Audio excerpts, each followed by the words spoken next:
Hey, I'd like to welcome you to another episode of Mission Matters. My name is Adam Torres, and if you'd like to apply to be a guest on the show, just head on over to missionmatters.com and click on Be Our Guest to apply. All right, so today I have John Cash on the line, and he's CEO of Your Energy. John, welcome to the show. Hey, thanks, Adam. I appreciate the opportunity to be on. All right, John. So excited about today's topic. We're getting into the future of uranium, market insights, future energy and geopolitics, a whole lot to cover today. So we'll have some fun with this, John. But to get us started, we'll kick this show off the way that we start them all with our Mission Matters Minute. So, John, we at Mission Matters, we amplify stories for entrepreneurs, executives, and experts. That's our mission. John, what mission matters to you?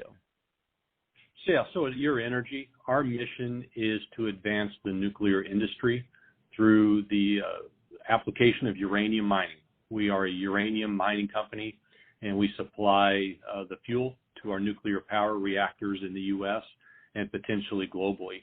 And that's important to us for a variety of reasons. Obviously, there's a profit motive, which is fantastic, but also there's some geopolitical reasons that we do the work we do.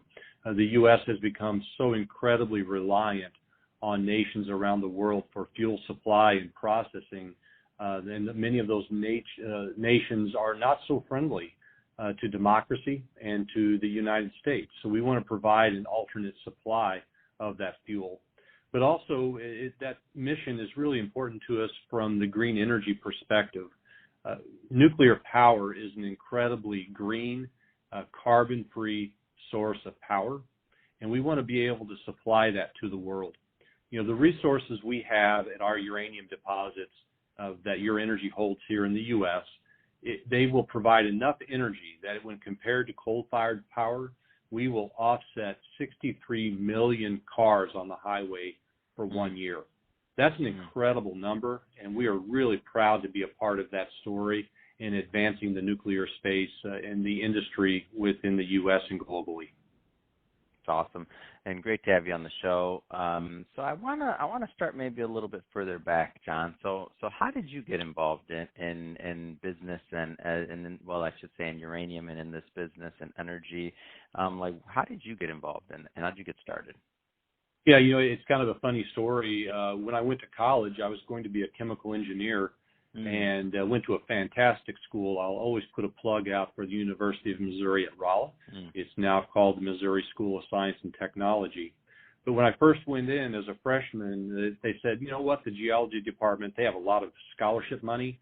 And so why don't you start there, take some classes and get some good scholarship money, and then maybe your sophomore, junior year, transfer back over to chemical engineering. So I did that, and with no intention of becoming a geologist, but my very first class, Geology 101, it was so much fun. It was so interesting.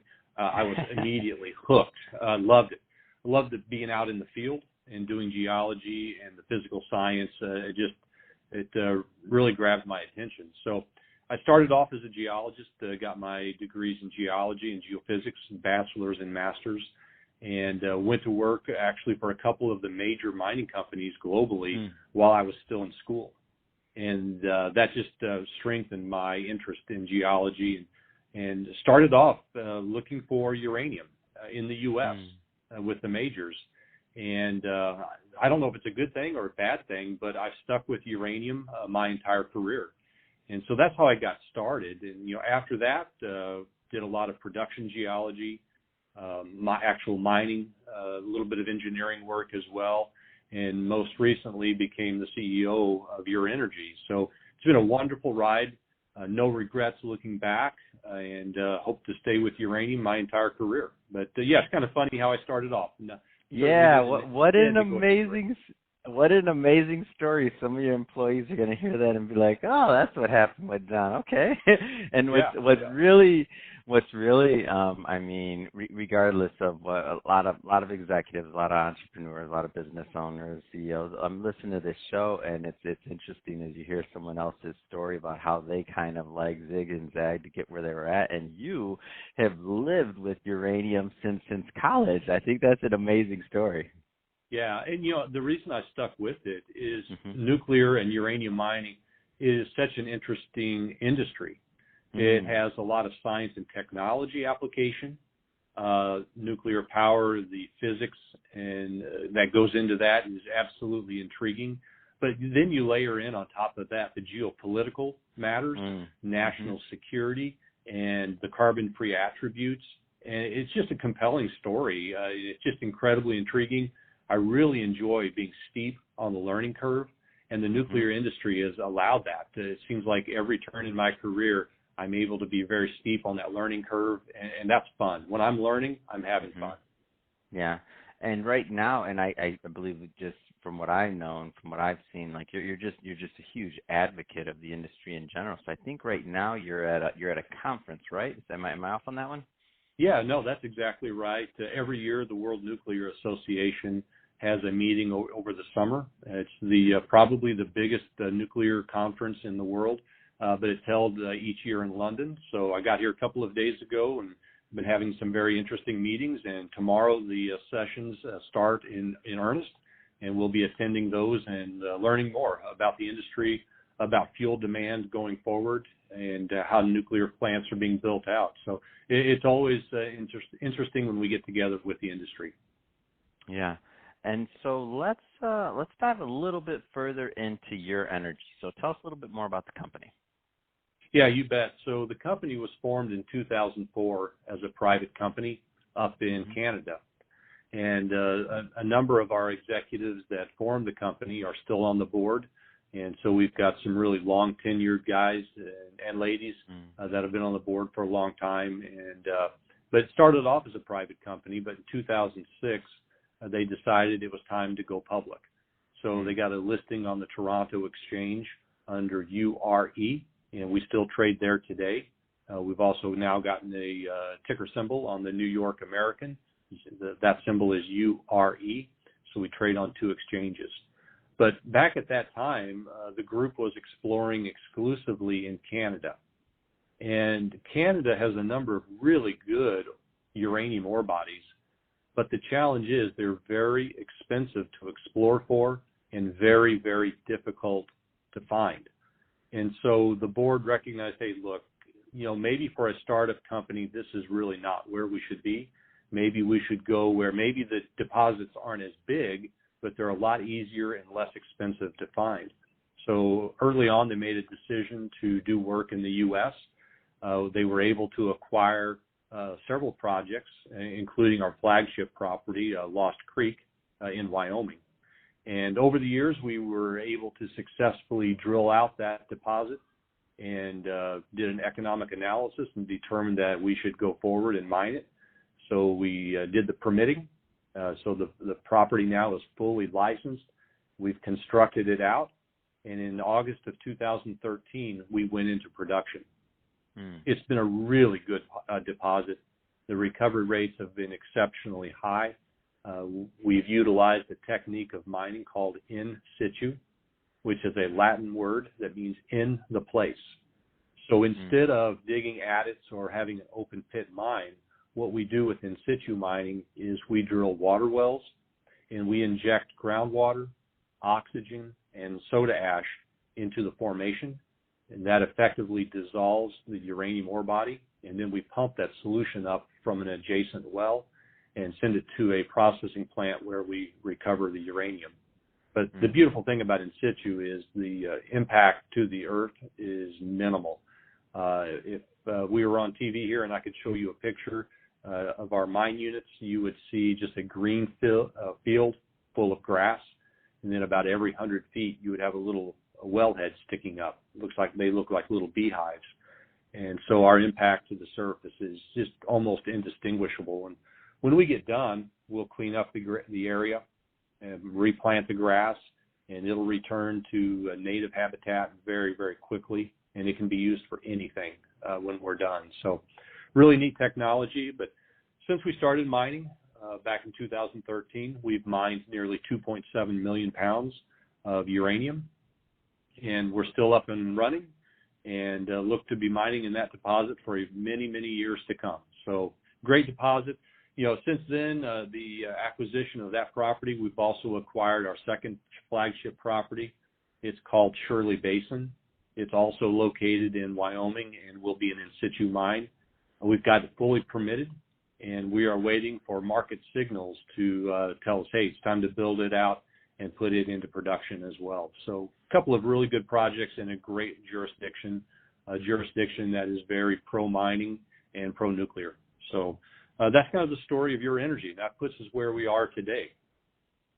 What are what are some of the reasons that you joined the Your Energy team? Like what kind of prompted you to make that move? Because obviously, you're a foremost expert in this field, and you work for many other large companies. What made you make the move? Yeah, so I mean, a lot of factors. I don't know that I could pinpoint one that was kind of the tipping point, but my wife and I, we had lived in Wyoming for a number of years. And before we made the move back to work for Your Energy, we were in Nebraska, and we love Nebraska. It's a great place to be, but we were in a very, very small community. And so moving back into Wyoming, we were able to move into a larger community. And just going to work for a small junior company, it gives you a lot of optionality. There's a lot of excitement there that you don't necessarily get with a really large company that tends to move very slowly and react very slowly. So I think those are kind of two of the big reasons why we made the jump. And I guess maybe I should point out, too, that I knew a number of the people with Your Energy at that time and had tremendous respect for their technical ability and their integrity. So in that regard, it was easy to make the jump over and start working with Your Energy. And, haven't regretted it a day since. It's been a fantastic ride with the company. It's fun. It's obviously it's a big company, but just thinking about the idea of kind of starting and building something and watching them move. A lot of reasons why some people choose to move to startups after a certain point in time in their career where they feel they can make a lot of impact. So that it's wonderful. It's a great story. So let's get into just some of the some of what's going on in the uranium market just in general. So what can you tell us about what's going on in the market? Well, it's an incredibly complicated story, but I'll hit some of the highlights. Right now, globally, there are over 400 reactors up and running, of which about 93 of those are in the U.S. So, roughly 1/4 of the demand for uranium is here in the U.S., and a lot of people don't recognize that. Those reactors, they provide about 20% of our electricity in the U.S., and a little over half of our carbon-free energy comes from nuclear. So most of the market for us is here in the U.S., and our reactors burn about 50 million pounds per year. Globally, the demand is roughly 180 million pounds per year. So there's not been much mining in the U.S. recently because, and Canada and Australia, because Western world mining companies have had a very hard time competing with some of the state-owned enterprises out of Kazakhstan and out of Russia. And I should point out that Kazakhstan, they do a lot of mining. They are the lead uranium mining country in the world by far. No one else comes even close. But Russia, on the other hand, they are the processors, and they are by far the largest processor of uranium in the world. So Kazakhstan is the miner, Russia is the processor. But it's been very difficult for Western companies to compete with those state-owned enterprises. They don't pay their employees much money. They have very few environmental standards. And because of those factors, their cost of production is very low. So when they respond to an RFP, a request for proposal from a utility, very frequently they win, because they're not encumbered by those obligations. Here in the U.S., we're proud to operate in an environmentally sensitive manner. We reclaim things when we are done. In Kazakhstan, they don't. They simply walk away. So we're proud of that, of what we do here in the U.S. and how we do it. But it's hard to compete. So over the years, the utilities globally have become more and more and more dependent on those state-owned enterprises. Well, then comes the Russian invasion of Ukraine. and it's called all of this into question. And right now, utilities are looking at their contracting going forward and saying, hey, look, we really shouldn't be so reliant on Russia or state-owned enterprises, especially if they're antagonistic to the U.S. And to democracy. So U.S. utilities are beginning to move away, and global utilities are beginning to move away from Russian supply, and less so, but there is a grave concern about Kazakh supply because of their close relationship with Russia and also the complexity of shipping material out of Kazakhstan. So that's all throwing the complications into the market. On top of that, the demand is growing very rapidly. We've got countries around the world that are building out their nuclear power plants even before Russia invaded Ukraine. We had countries like China in particular that have said, hey, we're going to be building out essentially 150 new reactors over 15 years. And just today, I saw an article come out that they are on track and that they are looking to expedite the build out of nuclear reactors in China. And keep in mind, earlier in our conversation, I said there are 400 reactors in the world. Now China's building 150 additional reactors. Mm-hmm. So that's going to put a lot of pressure on the market. And you've got other countries around the world that are really doubling down on nuclear right now. South Korea, Japan, Finland, Turkey, India, England. Even here in the U.S., we've got 2 reactors under construction in Georgia by a company called Southern Company. So there's a lot more demand being put on the market, and we're seeing even advances in technology through what are called small modular reactors, where those are being licensed and built around the world. And we expect to see a lot of additional demand from that. So the market price has been inching up in response to all of those factors. It's volatile. It's up one day and down the next, moves all around, but it is inching upward. And then I guess one final comment on the market is some of the financial players have really started to jump into the space as well, because they see that there's a supply shortfall and they believe prices are headed higher. So we've got a number of hedge funds and ETFs that are jumping in. But the most notable one would be Sprott, S-P-R-O-T-T. They have funds that they've established for gold and silver, but in July of last year, they established a fund for uranium. And the way the fund works is they have an ATM, an at-the-market mechanism, where they sell shares to the public, and then they take the money from those shares and they buy physical uranium from the miners or traders, and they hold it in a trust in perpetuity. There is no way for them or no mechanism for them to sell back into the market.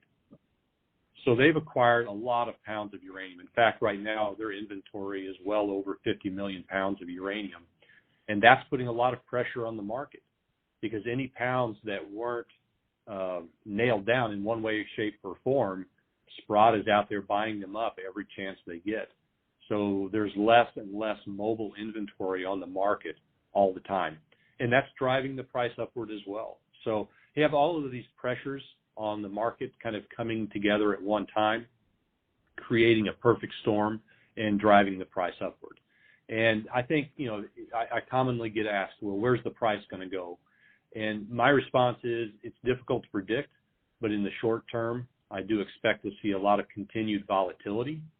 A lot of that is going to hinge on what Russia does and how they behave going forward. But in the midterm to long term, I think we are entering a new nuclear renaissance in the U.S. and around the world, largely because it's carbon-free and it's reliable and it's good, solid base load.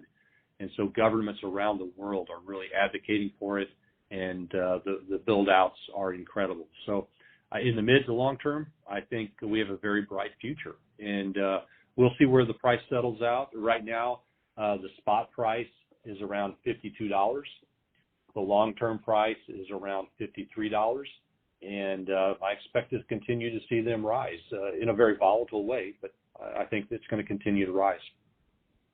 Yeah, such an interesting thought to think that we may be in the next nuclear renaissance. So interesting, and all the issues that you mentioned, and you're right in the middle of it. So I understand why you stuck with uranium early in your career. You may not have known it, that college class and that what Geology 101. It's interesting how a career can come full circle. Yeah, it really is. It's really funny. We obviously in college we studied uranium and uranium deposits. But who would have thought? Did you? Yeah, who would have thought you'd be having these discussions about Russia and other places? Yep, that's right. Like many years later, who would have thought? It's right out of James Bond in a way. Yeah, it is. Well, John, it's been great having you on the show. If somebody is watching this or listening to this and they want to learn more about your energy, what's the best way for them to do that? We have a great website. In fact, we just revamped it here a few months ago, but www.ur-energy.com. And it's got a lot of great information about the company. We've also got a really good video on the website that shows how we do in situ mining. And I can explain it with words, but pictures are worth 10,000 words. So if anyone's interested in the technology, I would encourage them to watch the video. It's really good and informative. Fantastic. And we'll put the links to all of the website and everything else in the show notes. And speaking of the audience, if somebody's listening to this and this is your first time with Mission Matters, we're all about bringing on entrepreneurs, executives, and experts and having them share their mission, the reason behind what they do, how they're doing it, and really how they're out there making a difference in the world. If that's the type of content that sounds interesting or exciting or engaging to you, hit that subscribe button because we have many more mission-based individuals coming up on the line, and we don't want you to miss a thing. And John, really, it has been a pleasure. Thanks again for coming on the show. Yeah, thank you, Adam.